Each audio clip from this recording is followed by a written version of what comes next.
Next on AM 1480 WLEA, the Newsmaker Show. Here's Ryan ONeal. And we're on live this morning on our live line with human rights attorney Gurpatwant Pannun from an organization called Sikhs for Justice. Mr. Pannun, thank you for joining us. Good morning, Brian, to you and to all your listeners. Thank you for having you on your show. Well, tell us about your organization, Sikhs for Justice. Brian, as the name suggests, Sikhs for Justice, the Sikh community is a 28 million strong community worldwide. And this is the community that stood with the Allied forces even in the First World War and the Second World War to fight against the oppression of the Nazis and everybody. But right now, the same community which fought the forces in the First and the Second World War is on the brink of extermination at the hands of the Indian government. And we at the Sikhs for Justice is fighting the legal campaign to liberate our homeland, that is the state of Punjab, which is currently occupied by India, to liberate it and create and re-establish Punjab as an independent country. That is the goal of Sikhs for Justice. Now, Sikhs for Justice, it's been banned by India's Prime Minister Modi and by some social media sites. Can you tell us what's going on there? First, starting out with the situation with the Prime Minister of India banning Sikhs for Justice. Brian, as we all know about the Indian Prime Minister and his Hindu nationalist party, BJP as they call it, and its wing RSS, which wants to create India as a Hindu country, and we do wish him a good luck for that. But his history, the BJP history and the Modi's history is that he himself was involved in the massacre of the Muslims in the state of Gujarat in 2002. And Modi is the only political leader in the world before he became Prime Minister in 2014 that was banned by United States. His visa was revoked in United States, followed by other countries in Canada, Europe, UK, because he was involved in the massacre of the Muslims and because of the religious persecution that he oversaw when he was a chief minister, when he was heading the state of Gujarat. And you're talking about Modi now. Exactly, I'm talking about the Indian Prime Minister Modi. And this is a fact that the U.S.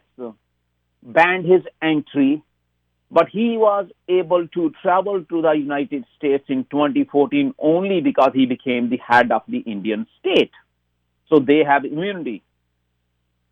That is a state immunity, which they have it. But our organization filed a human rights lawsuit under the Alien Torts Claims Act, citing that he should be held accountable for the torture and the massacre of the Muslims. Besides that, our organization, Sikhs for Justice, is seeking an unofficial referendum in the state of Punjab. So our movement has gained a lot of exposure and it has gained a lot of traction among the Sikh diaspora throughout the world and in Punjab. So to suppress that movement, to suppress the voices of the Sikhs, to suppress our freedom of expression and speech, the Indian government in the month of July, that is a week back, has banned Sikhs for Justice in India and is now pushing United States and other countries to follow the same suit. Talking this morning with Gurpatwant Pannun from Sikhs for Justice. So you're telling an interesting story here from what you're saying. This prime minister is not friendly to Muslims and he's not friendly to Sikhs. And discriminates against both. Can you tell us about the conditions in India these days for the Sikhs? The worst persecution that is happening under Modi's regime is of the Christians. There is a study out there that in the first 2 months of 2019, the attacks on the churches, the killing of pastors, and the rapes of the nuns have increased 57%. There are 77 cases of violence against Christians that has been registered under Modi's regime. And Brian, you can understand this is not a developed country. This is a third world country where it is very difficult to register a police case. So if they have registered 77 cases for persecution of Christians, you can well imagine how many unregistered or how many other cases of violence against Christians are already pending in 2019. That is Modi. Now, your organization Sikhs for Justice. Does your organization do any work in helping those people get out of the Sikhs get out of India? No, Brian. Our work is strictly about the human rights and campaign for referendum. Sure. We do not help anybody to leave Punjab, but we do fight their legal cases and hire lawyers for them and advocates for them in the state of Punjab, where in the last 1 year, Modi government has arrested hundreds of our campaigners who were seeking a peaceful referendum, who were printing banners. They have arrested even the printers. They have arrested even the designers. They have arrested even the individuals who post the posters. So we do help them, but we do not help anybody to leave the country. Certainly. Talking this morning with Gurpatwant Pannun from Sikhs for Justice, live on the Newsmaker show. Can you tell us about some of the legal cases? Can you give us some examples of some of the law cases, the legal cases that your organization Sikhs for Justice represents in legal terms? Yes, Brian, sure. The most recent case that our organization has filed, that is been filed in Canada, with the Indian media controlled and suppressed by the Modi government. There is a consistent campaign against our organization that we fund terrorism. That is the term which has become quite prevalent after 9/11, what happened in the United States, the unfortunate incidents of 9/11. The Indian government, for the last 1 year, is accusing Sikhs for Justice with no proof, with no individual ever being arrested with arms, that Sikhs for Justice is funding terrorism. So what we have done in Canada, that we have filed a defamation lawsuit against the Indian government, that if you are saying Sikhs for Justice, which is running from New York, Toronto, and London, under the watchful eyes of the US government, Canadian government, and the British government, if you are saying that we are funding terrorism, then here is the defamation, which is libel. So we want them to come to the courts and show the proof to the Canadians, Americans, and everyone. This is about a defamation case. Besides that, we have filed human rights violation cases in the United States, and the most prominent one was, as I told earlier, about the Prime Minister Modi. Besides filing a case against Modi, the previous Prime Minister of India, who happened to be also a Sikh, Manmohan, he is the one during 1990s, when there was counter-insurgency operations going in the state of Punjab. There was definitely a armed resistance that came in 1990s for Khalistan. That is the name of the country that the Sikh community wants to give it to the Punjab, to the independent country.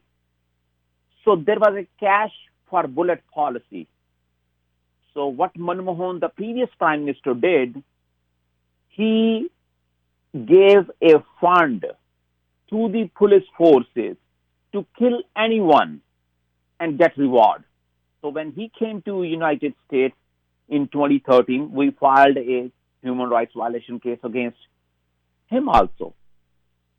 Besides filing human rights violation cases, you also asked me about the banning by the social media along with the... Yes, that was another question that I had in there. Tell us about Sikhs for Justice and social media bans. Yes, and it again goes back and ties Indian Prime Minister Modi. When he came here in 2014 and he came to Canada in 2015, we filed human rights cases against Modi.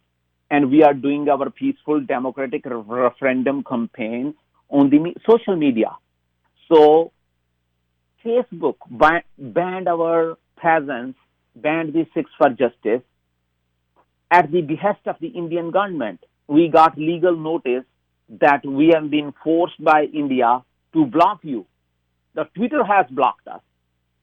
Even my personal WhatsApp number has been blocked by the WhatsApp. And our organization did file a case against Facebook, but the ruling in the Ninth Circuit, that is in California, and that was a Judge Koh, that is Koh, and that ruling is being now supplemented on all other cases. That Facebook is a content provider, and it can pick and choose which content it can provide. So the Ninth Circuit Court sided with Facebook. Yes, but I can show you the sites where the Facebook, you go on the Facebook, there are open threats to the Jewish community. There are the open threats of death to the Jewish community. Death to the Jewish is a Facebook, where you will see that, and there are deaths to the Christians out there in India. Those Facebook pages are still being available and are being available even in India.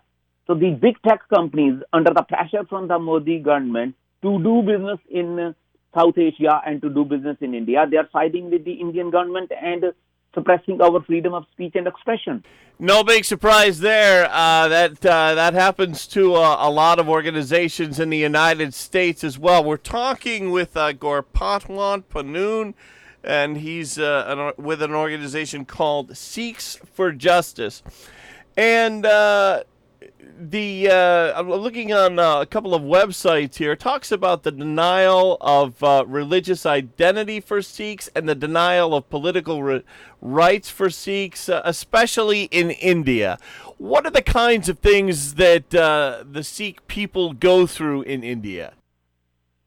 Brian, this might come as a surprise to you and to your listeners. Sikh religion is a separate religious identity, just like Hindus, just like Christians, just like Muslims. But Indian Constitution, under Article 25B, labels Sikh religion as a part of the Hindu religion. It has taken over our separate religious identity. Sikh community has to go through the family and the personal laws of the Hindu laws. If somebody has to go from the United States and do a marriage in India who happen to be a Sikh, he has to register his marriage under the Hindu Marriage Act. This is the religious persecution. There is no religious identity of Sikhism in India. Outside India, yes. But that is the place where Sikhism belongs to. And that is the religious persecution. Because of a separate religious identity, because of the demand of separate religious identity, the Indian government attacked one of the holiest Sikh shrines in 1984, killing more than 10,000 Sikh pilgrims on one of the most holiest days.